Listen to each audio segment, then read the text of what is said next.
and welcome to another Chelsea chat. And last night at the Riverside Stadium in Middlesborough, it was Middlesbrough 1, Chelsea 0 in the first leg of the Carabao Cup semi-final. And I was told last week that I'm not a real supporter, I'm not a true supporter, because I say some negative things about what I see and about the team. So today, folks, a special edition. I wasn't going to do one.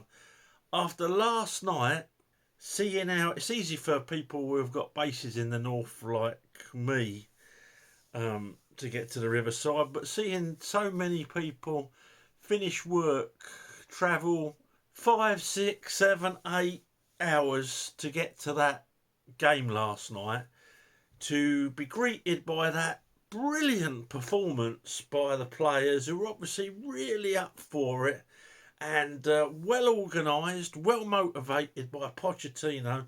This is the positive. This is the positive slant on last night's game.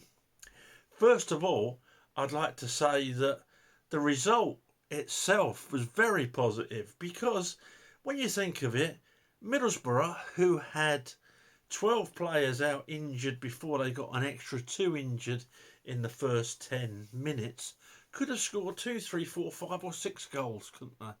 Yes, Chelsea had their chances, should really have been 3-0 up at half time, but I think it's good that we've got such a abundance of talent and such a game plan, such a great side that can cut sides apart with their fast, high tempo football and triangular movement, that we thought, why score? Why bother scoring when we can show off in front of our own fans at the Bridge in a couple of weeks' time? It was so positive. I just can't see an awful lot wrong with it. Every single player on that pitch last night thought to themselves, it's cold up here in Middlesbrough. It's their fans are right up for it. They're right on for it. Yeah, our fans are noisy. Our fans are getting right behind us. But you know what? What we'll do the absolute minimum. We'll play the ball backwards and sideways, so we get 600 passes plus during this game. We won't take on any sort of risk with a pass if it's got to go forward. We'll play well within ourselves. We won't bother running so that we're up for Fulham at the weekend. We won't bother running into space. We won't bother working for each other, because at the weekend we're going to be great. It's all positive. So last night, their goal, Caicedo, who twice in this past 2 months has just let a player that he's running along the side of just go and have ended up scoring, did it again last night. Colwill was involved as well. Colwill, who is playing left back, even though he's going to be a fine, I hope, centre back, was played at left back again by Pochettino in what I saw as a positive move, because it shows that even though Colwill has been playing at left back and hasn't been pulling up any trees, Poch has got so much belief in him, he plays it there again. Now last night, a couple of times he got caught out of position again because he's not a left back. But let's look at the positives. He tried. He got caught out. Caicedo, who's running along with his man, suddenly thinks, do you know what? I'm going to save myself for Saturday as well. I'm being positive about this. Lets the man, £115 million player Caicedo, worth every penny. He lets his man just run into the area and score. If I wasn't being so positive, I'd have been so peed off at that point. It was unbelievable. It would have been unbelievable.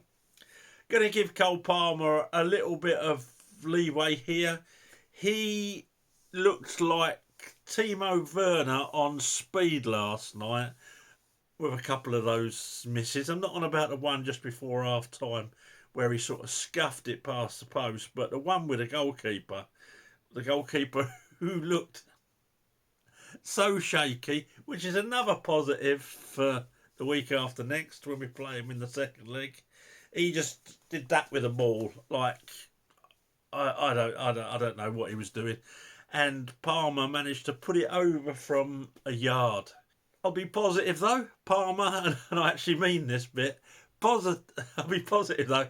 Palmer has been our best player this season, arguably along with Gallagher.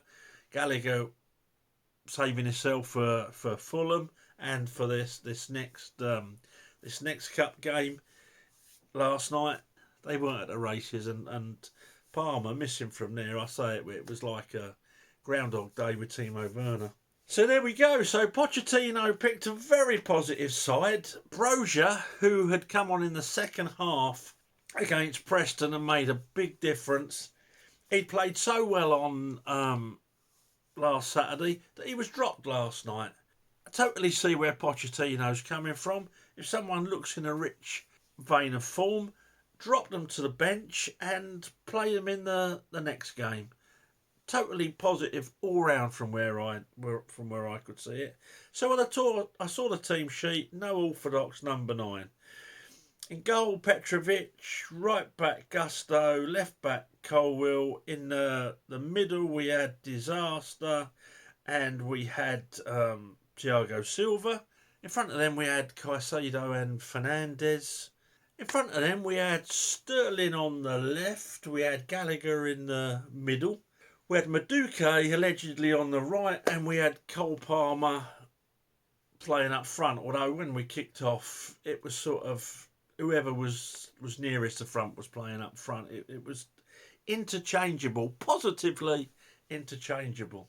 So we kicked off. We didn't play with any tempo because saving ourselves for Saturday, we didn't play with any structure.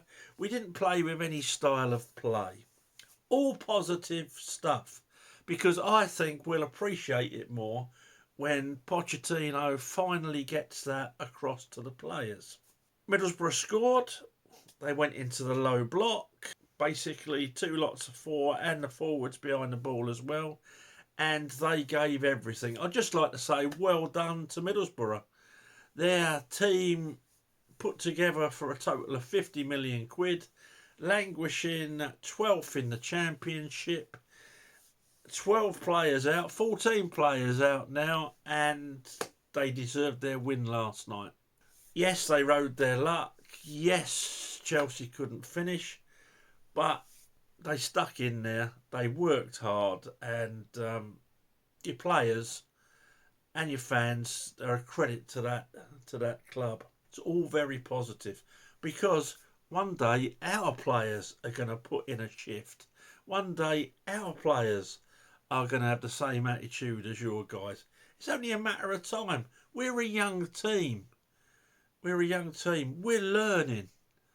And you've got to learn that you've got to match your opponents for effort. It's not something that comes overnight. It'll come. We just got to believe in the project. That was it. We huffed, we puffed. We had a few chances.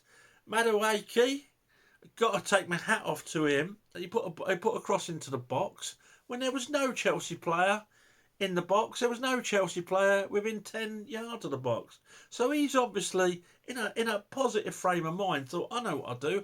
I'll cross it in the box just in case one of them goes to head it and it goes in their own net. All positive stuff. Raheem Sterling on the left-hand side obviously thought to himself, I've put more effort into having a shave with a Gillette razor than I've put in tonight. And guess what? I've got another advert coming up soon, so I'd better save my energies for that. It's all positive. Because last night, Sterling, for me, would have got a 1. And that is because he had his boots on, he'd got changed, and he was on the pitch. Do you want me to score him? Okay, I'll score him. Petrovic gets a 6. Couldn't do anything about the goal. Didn't really need any distribution, but average performance. 5 or 6, he gets a 6. I'll be generous. Gusto last night, it was all positive. He Didn't get forward very much. He got caught out a few times. Played sideways and backwards when he could have played forwards. All positive, he gets a 4. Inside of him, disaster. Caught out of position loads of times. One ridiculous shot from 35 yards when he had people running into really good positions. I don't think he's Chelsea quality, but on the positive side, Poch loves him. So, disaster for me last night gets a 3. Thiago Silva, not one of his best nights, but probably our best defender still, gets a 5. Levi Colwill out on the left. Well, it was just a...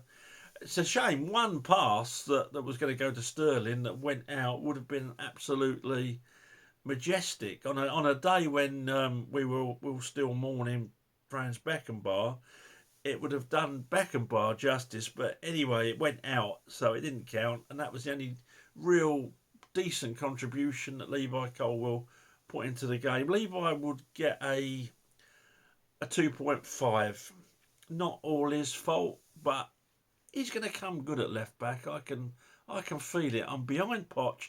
I'm behind the project. Yes, I can't see any reason why he's playing there, but what do I know? I have faith in our manager, our great manager. In front of them, Enzo Fernandez, at least he tried. He put a shift in. There was no one running for him when he was looking to play it forward. Just Middlesbrough coming at him. No one thought to move or to run into space or to give him an angle to pass to. He looked very frustrated. He looked fed up. And when he got brought off and Sterling got left on, I think that probably just about made his night. But being positive, he's going to get the shower and he's going to get the real hot water. That was the positive take to take out of that substitution. Caicedo last night, as I've already said, left his man just to walk into the area for the goal. But on the positive side, he saved his energy. Bless him. And he gets a 2 last night. No, in actual fact, second half, at least he's going to get a 3, because his second half, at least he was trying to make a difference. But that, leaving the man, it's like Dizazi turning his back when someone has a shot. I just can't get hold of that from professional players. And professional players at this elite level.